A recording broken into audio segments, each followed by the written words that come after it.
4-2 work together. This first part here, the introduction to the OWP ledger. This is just showing you kind of how to use the posting, and it has you kind of go through and practice. This is not something that I'm going to grade, so you do not have to do that. You definitely can go and do that. It's some extra practice for you. So we're going to go ahead and go into the 4-2 work together. It says Omar Bourget owns a service business that uses the previous accounts, posts the separate amounts on each line of the journal that need to be posted individually. Select a check mark when necessary. So what we're going to do is we're going to start on the first line of our journal, and we're simply going to work our way down. Remember, we do not pay attention right now to our sales credit, our cash debit, or our cash credit columns. Those are posted as totals. Right now, we are simply posting each individual line from the general debit and the general credit column. All right, so my first line, I'm going to look over here on my left side at my account title, and we're going to look at what account we're in. So it says I'm in my capital account. So I'm going to scroll down to the bottom. Here's my capital account. Here's my form for my capital account. I'm going to go through my 5 steps. My first step is my date. I need to put in April 1st. I'm going to leave this item column blank. My second step is my post reference. So that's going to be my journal page number. So when I look at my page number, it's page 1. So I'm simply going to put a 1 there. Then I'm going to look at, do I have a debit or a credit for that capital? I have a credit. So I'm going to credit that account for $2,500. And now I'm going to find my new balance, which is simply going to be a credit of $2,500. Last step, I'm going to bring that account number up to my post reference in my journal, 310. Okay, next line, prepaid insurance. So I'm going to find my prepaid insurance account. Okay, I'm going to start with my 5 steps. First, I'm going to put in my date, April 3rd. Then I'm going to put in my journal page, which is still page 1. Then I'm going to look, do I have a debit or credit? This time I have a debit of $330. And I'm going to find my new balance, which is still a debit of $330. And my last step, I'm going to bring my account number 140 back up to my journal post reference. Next line, supplies. I'm going to go to my supplies account. Date, April 4th. Journal page number is 1. I have a debit of $160. My new balance is a debit of $160. Account number 130 goes to my journal page post reference. Line 4, accounts payable ready supply. Okay, so start with my date. Sorry, I'm going to scroll. There we go.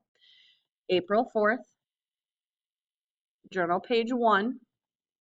Okay, this time I have a credit of $160, and my new balance is a credit of $160. Account number 210 goes to my journal post reference column. Line 5. When I look, notice I don't have a count in my account title column. That tells me that I'm not posting anything. If I look over here at my numbers, notice I have a number in my sales credit and my number in my cash debit. These numbers are not posted individually. I'm only posting the totals at the end. So I'm simply going to put a check mark. Remember, we don't want to leave a blank line. I'm going to put a check mark there stating there's nothing to post. Okay, line 6, accounts receivable, Dan Carroll. Date, post reference, journal page 1. I have a debit of $122. My new balance will be a debit of $122. Account number goes back to my journal post reference. Line 7, rent expense. Put in my date. Journal page 1. I have a debit of $260. My new balance is a debit of $260. Account number 510 goes up to the journal. Line 8, accounts payable ready supply. This time I don't need to put April in there because it's already listed from the above one. So I'm just going to put in the 15th, still on journal page 1. This time I have a debit of $80 and the numbers across. Here we have to do some computing. So when I look, I have a previous credit of $160 and now I have a debit. Remember, if I have a debit and a credit, I'm going to subtract. So I'm going to take 160 minus 80.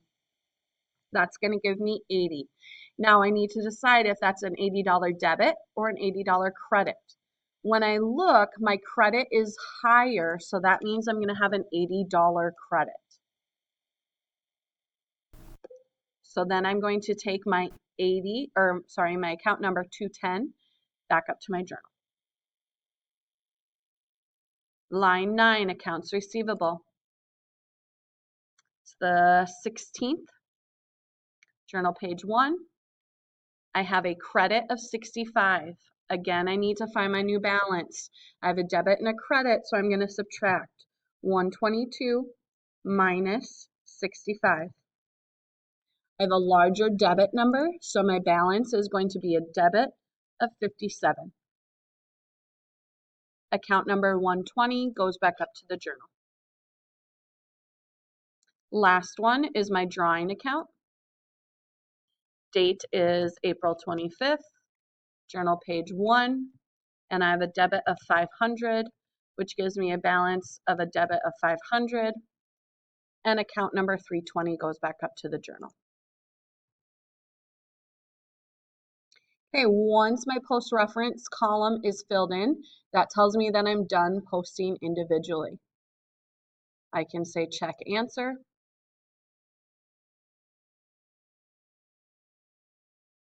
It's going to show me all of my accounts, and I can save and continue.